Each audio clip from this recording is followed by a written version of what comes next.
सवाल में प्रदीप जी लाए थे। राज्य में अल्पसंख्यक छात्रों की क्या दुर्दशा है। जैक के द्वारा 21-22 में जो नियमावली बनाया उसमें उर्दू शिक्षक का पद ही को मुक्त कर दिया। तो मैंने कहा सदन में कि ये राज्य बीजेपी शासित राज्य नहीं है, ये हमारी सरकार है और आदिवासियों के बाद सबसे बड़ी आबादी हमारी है। और छात्रों के साथ जुल्म करना, उनके जो एजुकेशन पर सवाल उठाना और ये उनका अधिकार छीनना, हम लोगों ने इसको उठाया पुरजोर तरीके से। और सरकार को मैंने कहा है कि छात्रों के साथ अनदेखी बर्दाश्त नहीं करेंगे। दूसरी बात यह है कि जब बिहार में उर्दू एकेडमी, वक्फ बोर्ड, हज कमेटी, ये सारी मान्यता दी जा रही थी, तो बिहार का एक पार्ट था झारखंड बनने के बाद वक्फ बोर्ड को क्यों बंद कर दिया गया, उर्दू एकेडमी को क्यों बंद कर दिया गया, हज कमेटी को मान्यता क्यों नहीं दिया गया, तो हमारे बच्चे कहाँ जाएंगे। तो सरकार ने हम सब की बातों को गंभीरता से लिया है और ये भरोसा दिलाया है कि हम लोग आचार संहिता लगने से पहले इन सारी मांगों को हम लोग पूरा कर लेंगे।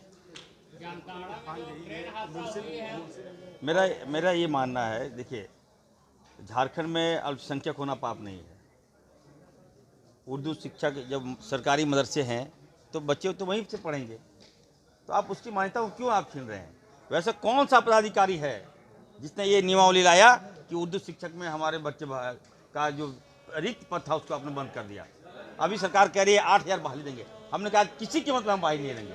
पहले जो नियमावली आपने गड़बड़ किया है, कौन सा पदाधिकारी, वो पदाधिकारी कहीं आरएसएस का तो नहीं है, कहीं बीजेपी माइंडेड तो नहीं है। नियमावली में संशोधित कीजिए और उर्दू शिक्षकों को उसमें लाइए, बहाली होगा बिल्कुल। सब मदारिस के जो टीचर्स हैं उनकी तनख्वाह जो है और ठीक है।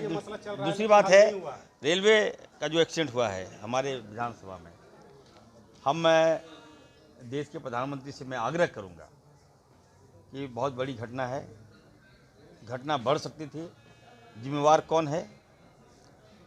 भारत सरकार, रेल मंत्रालय को आगे आकर इसकी जिम्मेवारी लेनी चाहिए और जो लोग मारे गए हैं उनको 50-50 लाख रुपया और एक सरकारी नौकरी देनी चाहिए।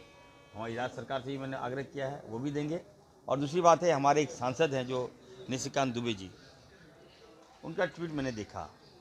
निश्चित तौर पर मैं कहूँगा कि वो बहुत बड़े नेता हैं, वो राज्य के नहीं बल्कि देश के, इनसे इतना बड़ा नेता मैंने आज तक जीवन में नहीं देखा। मैं उनसे आग्रह करूँगा, जब लोग मारे गए हैं तो उस पर थोड़ा सहानुभूति रखिए आप, और उस पर भी अगर आप लोग राजनीति करते हैं तो ये समझ से परे है। मैं निशिकांत जी को कहूँगा कि लोकसभा है, अभी चुनाव है, इस तरह की अमर्यादित टिप्पणी कीजिएगा तो याद रखिएगा कि आपको पार्लियामेंट पहुंचना है, ना कि, है ना, भागलपुर। और इस बार इरफान अंसारी उनको भागलपुर भेज के रहेगा, वादा करता हूँ।